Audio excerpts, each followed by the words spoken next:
Wisconsin Center District. Check out the latest info at thewisconsinrdshow.com. Leading the way with important local coverage. You're watching WISN 12 News this morning. Breaking news this morning, 3 people dead in a bowling alley shooting, the latest out of Southern California. And a body in a bag found in a Pewaukee basement. New details in the investigation that lasted 4 hours. Good morning. Welcome back to WISN 12 News this morning, just about 8 o'clock on this Saturday, January 6th. We will get to those stories in just a moment. First, we got to talk about this weather today. It feels like we've skipped winter, and now it's spring. Kind of nice to get a break every now and then. 50 degrees yesterday. I think we could get back there today even. We could even get close to a record high at 53 degrees. We get enough sunshine. Just right after. Just look at Milwaukee right now, already 34 degrees, starting below the freezing mark this morning. I've seen the thermometer start to swing the other direction, and we've had a little sunshine. Happy to report the visibility is in good shape, too, after having a little fall last night. 22 degrees in Watertown, 33 in Sheboygan. We're seeing 32 in Kenosha, 33 in Burlington. Many of us going to see big jumps today, likely at times a 20-degree swing from where we're at right now, from low to high. Satellite radar looking clear so far. I can see a little bit of fog in there this morning. Not the case now. Now we have a little sunshine in there. 50 degrees likely by the time we get to 3 p.m. If you have plans today, it's going to be beautiful. Very similar to where we were yesterday. Maybe a few more clouds than Friday. We'll have more cloud cover into Sunday. That'll drop temperatures a little bit. Couldn't last forever. Still in the 40s, but I do have 30s in the forecast. Rain as well. Lots to talk about in the 7-day. That's coming up later. All right, Chris, we'll see you soon. Thank you. Now to breaking news out of Southern California. Police say a shooting at a bowling alley left 3 men dead and 4 others injured. This happened last night in Torrance, about 20 miles away from Los Angeles. Witnesses say a fight turned into chaos when someone started shooting. What's up, baby? Yeah, they're trying to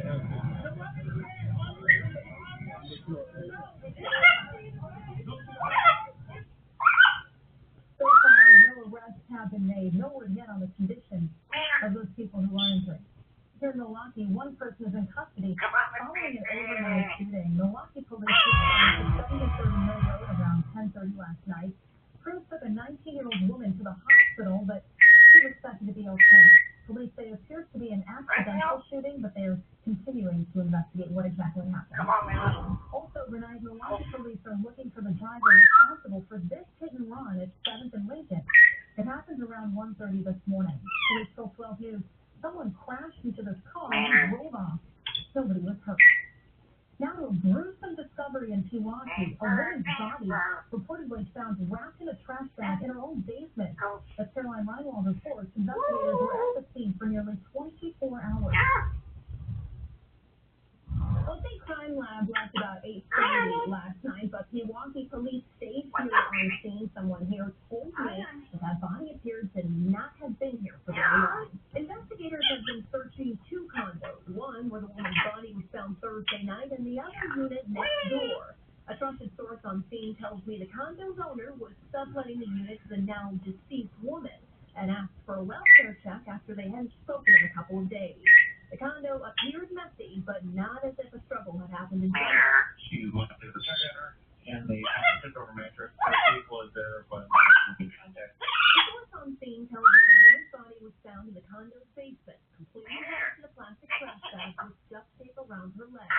She reportedly had 2 dogs and kept to herself mostly. Never had any guests inside, and her son reportedly died months ago. Police on scene earlier Friday refused to comment on whether or not neighbors could be in danger, but did say if anyone sees suspicious behavior, give them a call. The most we've heard is like from the news. Nobody's saying anything. The cops kind of just want everybody to go away. It's been real quiet. it's a little unsettling, but as far as I've heard, it's nothing to worry about yet. That source told me that this woman has only been subletting the condo here for about 8 months, and the owner of the condo has probably had it for about several years now. Reporting in Pewaukee, Caroline Reinwald, WISN 12 News. Ms. Milwaukee firefighters responded to a fire that broke out on the first floor of a vacant home. This happened just before midnight in South Austin and East Wilson Street.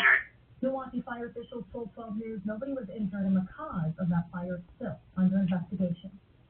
Memorial services today will honor a Lake Mills fire captain killed while helping a stranded driver.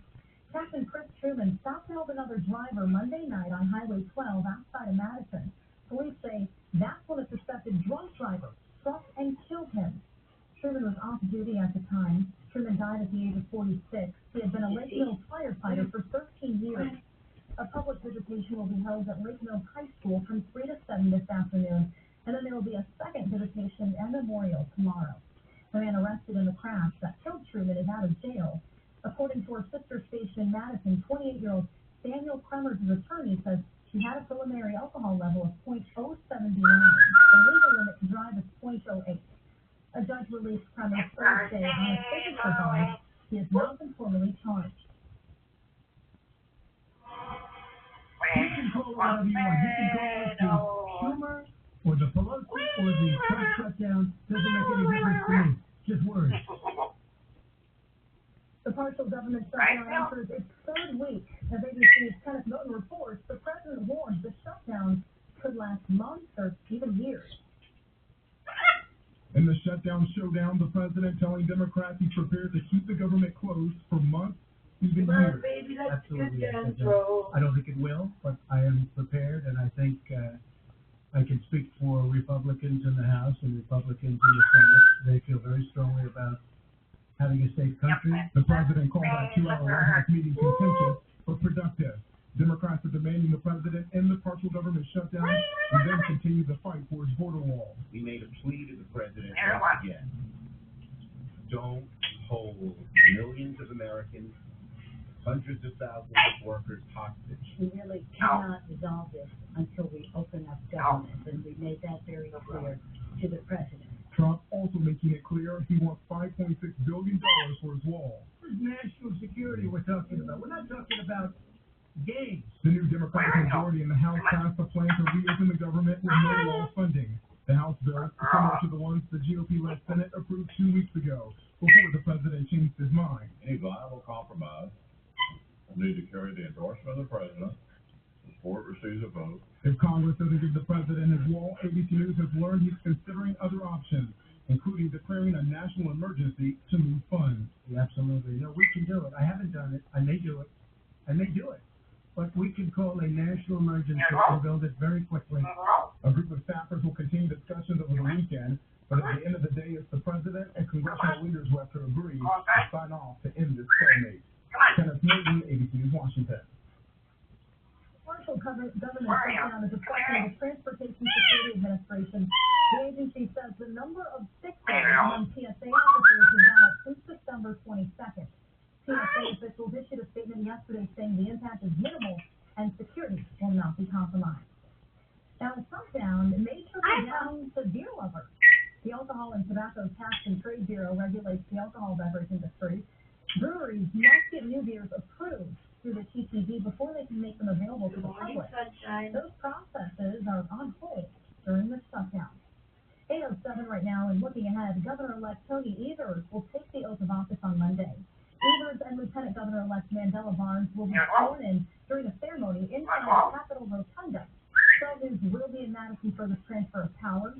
Look for live coverage all day on 12 News and WISN.com. Now the lights out at Pfizer Forum. Just before halftime of last night's game, a section of lights at the arena went out. Officials, they briefly stopped the game until the teams decided that they could play with the remaining lights. The Bucs tell 12 News they're still investigating what caused the lights to go out. We're going to have highlights from last night's game coming up in sports. The Bucs, by the way, they play the Toronto Raptors tonight. We turn now to Weather Watch 12. Let's check back in with meteorologist Chris Swain. He's in the Weather Center. And Chris, we've got a beautiful day ahead. Looking at sunshine and highs back in the low 50s. Even this could be short-lived. Colder temperatures are in the 7-day forecast. A little bit of rain, too. I'll have that coming up. Late night binge watching paid off. How they have saved his entire family's life. Stay with us. You're watching WISN 12 News this morning.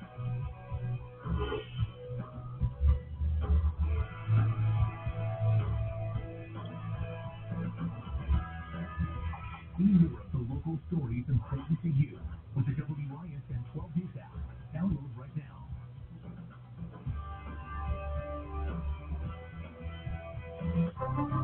Every weeknight in Milwaukee. When news breaks, just coming into our newsroom right now. When severe weather strikes, the heaviest is moving in next on WISN 12 News on ABC World News Tonight. When news happens in our country or halfway around the world, you'll see it here. 12 News.